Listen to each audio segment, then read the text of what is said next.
నాకు oh card వచ్చింది. ఇంకా గేమ్ జరుగుతున్నట్టయితే ఈ పాటికి ప్లేయర్స్ని వెతుకుతాడు. రియలిస్టిక్ గా చెప్పాలంటే గీహోన్ మొట్టమొదటిగా వెతికే వ్యక్తి ఆ రిక్రూటర్ అయి ఉండాలి. అతను బయట ప్రపంచంలో పనిచేస్తూ ఉంటాడు. సో గీహోన్ మొదటి మిషన్ అతన్ని వెతికి కనిపెట్టడమే. ఎపిసోడ్ 1 లో చూపించే మెయిన్ ప్లాట్ అదే. అది రాసేటప్పుడు నాకు ఎన్నో డౌట్లు మొదలయ్యాయి. ఒకవేళ వాళ్ళిద్దరు కలిస్తే ఏమవుతుంది, రీయూనైట్ అయితే ఏం జరుగుతుంది అని. ఇప్పుడు మనం ఓ గేమ్ ఆడదామా? నిజానికి ఆ క్యారెక్టర్ ఎలాంటిదంటే అతను ఒక మర్మమైన మనిషి. కానీ నేను డైరెక్టర్ ఏం ఆలోచించామంటే, ఒకవేళ మేము దాన్ని అతిగా చూపించి ఆడియన్స్ కి అతని గురించి మరీ ఎక్కువగా రివీల్ చేస్తే అతనుకున్న చామ్ పోతుంది అని.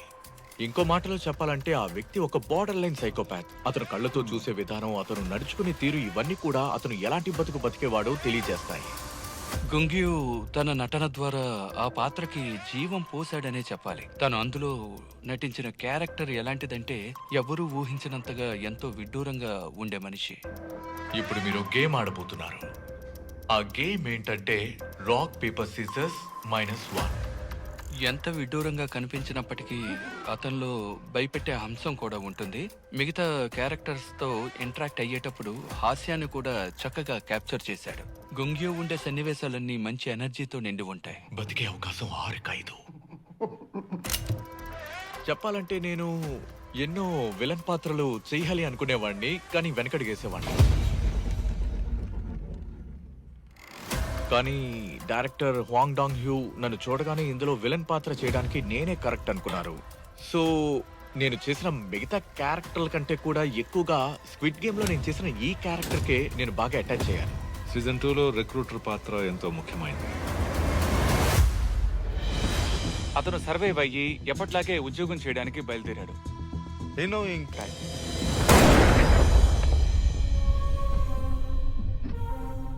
అయితే స్టార్టింగ్ లోనే కల్ప్రిట్ ఎవరో తెలిసిపోతుంది. వాళ్ళు ఎలా నేరాలు చేస్తారో చూపిస్తాం. ఇప్పుడు ఆట మొదలు పెడదాం. ఇక్కడికి విచ్చేసిన మీ అందరికీ సుస్వాగతం. స్పాట్ మేము కదలకుండా ఆగిపోవాల్సి వచ్చేది. నాకు పక్క సరదాగాను భయంగాను అనిపించింది. మీరు కనుక పాల్గొనదలుచుకుంటే మీ పేరు, పుట్టిన తేదీ తెలియచేయండి. సీజన్ 1లో వర్కర్స్ వాళ్ళ ప్రపంచాన్ని చాలా క్లుప్తంగా చూపించుంటాం. ఇప్పుడు సీజన్ 2 and 3లో వాళ్ళ ప్రపంచం ఎలా ఉంటుందని ఆడియన్స్ కి చూపించాలనుకున్నాం. Red light green light game లో బుల్లెట్స్ ఎక్కడి నుంచో ఎగురుకుంటూ వస్తాయి, కానీ షూట్ చేసింది ఎవరు? ఒక విపరీతమైన టాలెంట్ ఉండే స్నైపర్ అయితే మాత్రమే అలా షూట్ చేయగలరు. సీజన్ 2లో ఆ స్నైపర్స్ ని చూపిస్తే చాలా ఇంట్రెస్టింగ్ గా ఉంటుందనిపించింది. ర్యాంక్ లో వీళ్ళకి సీనియర్స్ గా ఉండే రిక్రూటర్స్ ఎవరు ప్లేయర్స్ అవ్వాలి, ఎవరు స్టాఫ్ అవ్వాలని వీళ్ళే నిర్ణయిస్తారు. సో స్టార్టింగ్ లో ఒకరిని ప్లేయర్ గా చూపించి చివరికి సోల్జర్ అని తెలిస్తే ఆ ట్విస్ట్ లో ఉండే మజా వేరేలా ఉంటుంది. నిజానికి సీజన్ 1 లో కూడా చాలా మంది ప్లేయర్స్ ఉంటారు. మొత్తం 456 మంది ప్లేయర్స్. కానీ అదే సమయాన మాస్క్ వేసుకున్న సోల్జర్స్ కూడా ఎక్కువ మందే ఉండే అవకాశం ఉంది. ఒక వ్యూవర్ గా నేను ఆలోచించాను, ఈ సోల్జర్స్ కూడా మనుషులే కదా, వాళ్ళు ఏ పరిస్థితుల్లో ఈ పనిలో చేరారు, వాళ్ళ మానసిక పరిస్థితి ఏంటి, వాళ్ళకేమనిపిస్తుందని. సీజన్ 2లో మాస్క్ వేసుకున్న సోల్జర్ వెనుకున్న కథ ఏంటి, తన ఎమోషన్స్ ఏంటని చూపించే పాత్రలో నటించే అవకాశం రావడం నిజంగా నాకు చాలా సంతోషంగా ఉంది. నిజానికి మొదట్లో నోల్ కొన్న ఉద్దేశం ఇంకా లక్ష్యం ఏంటంటే, జీవితంలో ఆశలు వదిలేసుకుని పూర్తిగా నమ్మకాన్ని కోల్పోయి ఎంతగానో విసిగిపోయి ఆ గేమ్స్ లో పాల్గొన్న వారికి ఏ బాధ లేకుండా వారిని చంపేయడమే.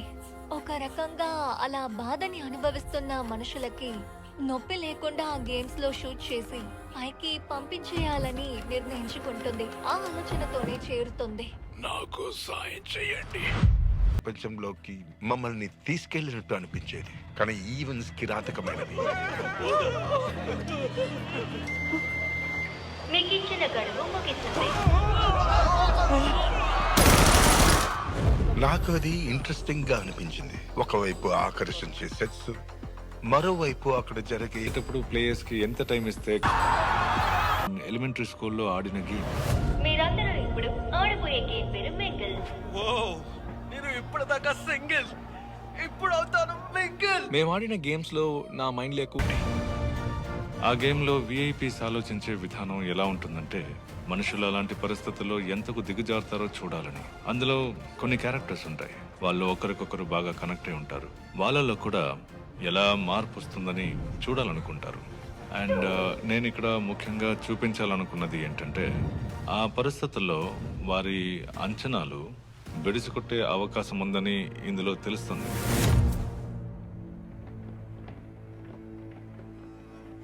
కన్సెంట్ ఫామ్ లో క్లాస్ 3 ఉంది. ఇక్కడ మెజారిటీ జనం ఒప్పుకున్నట్టయితే మీరు గేమ్స్ ఆపేయాల్సి ఉంటుంది.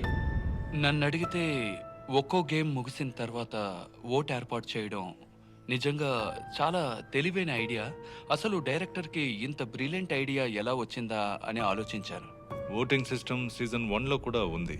దాన్ని సీజన్ 2లో ఎంతో యాక్టివ్గా యూటిలైజ్ చేశాం. అన్నిటికంటే ముఖ్యంగా ఆ గేమ్ని ఆర్గనైజ్ చేసిన వాళ్ళు కొన్ని ఐడియాస్ని ఆలోచించారు.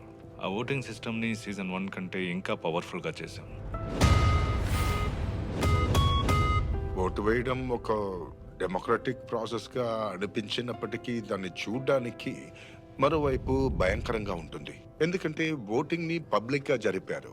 మీరు ఓ నొక్కినా సరే, ఎక్స్ నొక్కినా సరే అందరికీ తెలిసిపోతుంది. ఈ గేమ్లో క్రూరమైన విషయం అదే. ఇంకొక గేమ్ ఆడి తీరాలి, అర్థమైందా ఏంటి? సీజన్ 1లో లేని బెనిఫిట్ ఇక్కడ మేము ప్లేయర్స్కి ఇచ్చాం. అంటే ఈ సీజన్లో చోటు చేసుకునే ప్రాసెస్ ద్వారా ప్లేయర్స్ 2 గ్రూప్స్గా విడిపోతారు. గొడవ ఏంటంటే ఒక గ్రూప్ ఆడాలనుకుంటుంది, ఇంకొకటి ఆపేయాలనుకుంటుంది. నేను మిమ్మల్ని తప్పు పట్టను. ఇంకా చెప్పాలంటే ఆ వచ్చే డబ్బు ఖచ్చితంగా నాకు సరిపోదు. నాకు కూడా ఇంకొక గేమ్ ఆడాలనే అనిపించింది. ప్రస్తుతం ఇది కొరియన్ సమాజంలో మాత్రమే కాదు, ప్రపంచవ్యాప్తంగా చోటు చేసుకుంటుంది. అంటే మతం, సిద్ధాంతం, జన్మస్థలం, లింగం, ఇంకా జాతి ఆధారంగా విభజన, సంఘర్షణ, భేదాలు రోజు రోజుకి పెరుగుతూనే ఉన్నాయి. నేను ఆ విషయాల్ని ఎంతో సింబాలిక్గా ఎక్స్ప్రెస్ చేయాలనుకున్నాను. అది సీజన్ 2లో చూపించాను. సర్కిల్ ఇంకా ఎక్స్ గ్రూప్స్ ఎలా విడిపోతాయి, ఒకరిపైన ఒకరికి ద్వేషాలు ఎలా పెరుగుతాయి, ఎలా కొట్టుకుంటారు, ఎలా గొడవ పడతారో ఇందులో చూపించాను. గేమ్లో ఒక విప్లవాన్ని తీసుకొచ్చి ఈ గేమ్ని ఛేదించాలని గీహున్ అనుకుంటాడు. కానీ నా క్యారెక్టర్ యాంగి అని పేరు పెట్టుకుని ఈ గేమ్లో ఒక సామాన్యుడిగా నటిపించాలని నిర్ణయం తీసుకుంటాడు. మీరేది ఎంచుకుంటే అది నేను ఆడుతాను గీహున్. నా పేరు ఎలా తెలుసు? ఇన్హో అనుకున్నది ఏంటంటే గీహూన్ని ఎలాగైనా ఓడించి చూపించాలని. నీ మనసులో నువ్వు ఏమనుకున్నా సరే నా నిర్ణయాన్ని నీ నిర్ణయంగా మార్చి నిన్ను ఓడిస్తాను అని తను అనుకుంటాడు. ఇలా ఉన్నా కూడా అతను కూడా ఒక మనిషే కదా. కాబట్టి తన మనసులో ఇప్పటికీ మనుషుల పట్ల మానవత్వం ఉంటుంది.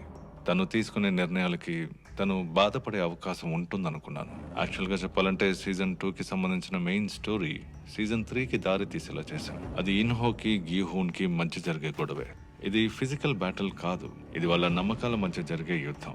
ఇన్హో చెప్పదలుచుకున్నది మనుషులు గాని వాళ్ళ స్వభావం గాని ఇంతే అని. గీహూన్ అది నిజం కాదని నిరూపించాలనుకుంటాడు. మనుషులందరూ స్వార్థపరులు కారు, మిగతా వాళ్ళ గురించి ఆలోచించాలి అనుకునే క్యారెక్టర్ అది. సో ఇన్హోని గేమ్లో అడుగు పెట్టించి గీహూన్ని పరీక్షిస్తూ ఉండేలా కథని డిజైన్ చేశాం. అది కాకుండా ఇల్నామ్ ఆ గేమ్ గురించిన ఎక్స్పీరియన్స్ని సీజన్ 1లో చెప్పుంటారు. అదేవిధంగా ఇన్హో కూడా చాలా కాలం తర్వాత ఈ గేమ్లో పాల్గొని ఆడడానికి ఇష్టపడతాడు అనుకున్నాను. సో ఈ కారణాల వల్లే ఇన్హో అనే క్యారెక్టర్ని గేమ్ ప్లేయర్గా నేను తీసుకొచ్చాను. ఈ క్యారెక్టర్ ఆడియన్స్ మనసులో నిలిచిపోతుంది. పైగా ప్లేయర్ 1గా పరిచయం చేశాం. ఇది ఇల్నామ్కున్న అదే నంబర్, కానీ ఆయనలా ఓట్ చేయలేదు. అందుకే ఇన్హోని ఈ గేమ్లోకి తీసుకొచ్చాను. నా భార్యకి ఆరోగ్యం సరిగా లేదు. నా భార్యని, బిడ్డని కాపాడుకోవడానికి నాకు ఈ డబ్బు కావాలి. మొదట ఇన్హో కూడా ఈ ఫస్ట్ స్క్విడ్ గేమ్లో ఒక ప్లేయర్గా పార్టిసిపేట్ చేసేవాడు. సో నాకు ఏం అనిపించిందంటే అతను కూడా ఈ గేమ్లో ఉన్న మిగతా ప్లేయర్స్ ఎలా ఉంటారో అలాగే ఉండేవాడని అనిపించింది. కానీ గేమ్ ఆడడం మొదలుపెట్టిన తర్వాత అతనిలో చాలా మార్పులు వచ్చాయి. దాని వల్ల అతను ఆలోచనలు కూడా మార్పులు వచ్చాయి. ఇప్పుడు మనం చూసే ఇన్హోలో మరో ఉద్దేశం ఉన్నా కూడా అతని లోపల కాస్తైనా మానవత్వం ఉండాలని నాకు అనిపించింది. అందువల్ల ఆలోచనలు కూడా మార్పులు వచ్చాయి. అందరూ వినండి. ఇప్పుడు మనం మెట్లకి పై అంతస్తులో ఉన్న ఓ మోస్కునో కొడుకుల దగ్గరికి వెళదాం.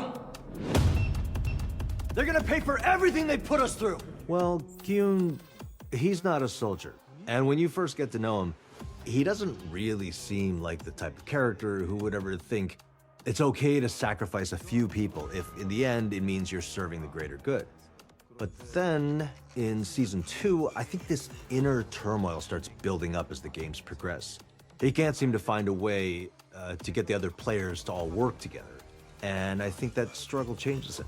His line of thought then becomes, I need to eliminate the people who have these inhumane thoughts and who continue to do these inhumane things. And at this point, it doesn't matter what I have to do to accomplish that. I just have to make sure that whatever happens, there are no more victims. I think for Gyun, that reasoning starts to take over everything. It's what creates this internal drive and ultimately gives him no choice but to run blindly towards that goal. Jungbae, you ready? In the last episode, Gi-yoon takes me with him during the shootout. He kind of casually goes, "Jungbae, you ready?" And we're off.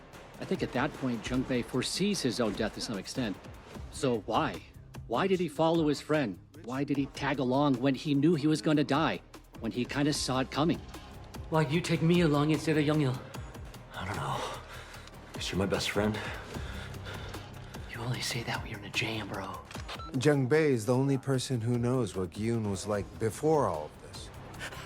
Dude, I'm finally talking to some Gi-yoon again.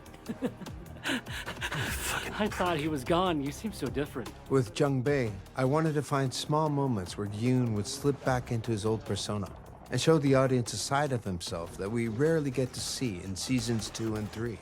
And that builds to the event that ultimately destroys Gyun. He's been there with Gyun every step of the way. But in the end, Jungbae, in part due to Gyun's own miscalculations and arrogance, dies in front of Gyun's eyes. Player 456, did you have fun playing the hero? I thought the best way to make Gyun hit rock bottom was by watching his oldest friend die. That's why when I was writing Season 2, I knew I had to include Jungbae in the games. Of course, it would have been nice if we had succeeded. But in those final moments, even after I get shot and fall to the ground, my eyes are locked on Gyun to my last breath. And as I fade away, my thoughts aren't, "Oh man, I'm dead. All because of you." Instead, it's more like, "I'm sorry I didn't make it. That I didn't do my part." Player 390 eliminated. By creating this fictional microcosm with these players in these game halls, I wanted to ask, isn't this what our society looks like? Isn't this how we're all living our lives today? Sort of presenting our story to viewers as if it were someone else's. In doing so, my hope was really to engage the audience at home, to give them an opportunity to reflect on society. Maybe they'd start to wonder, is this who I am right now? How am I living my life? Listen. Say I died right in front of you. And you got out with all that money. Could you let that go?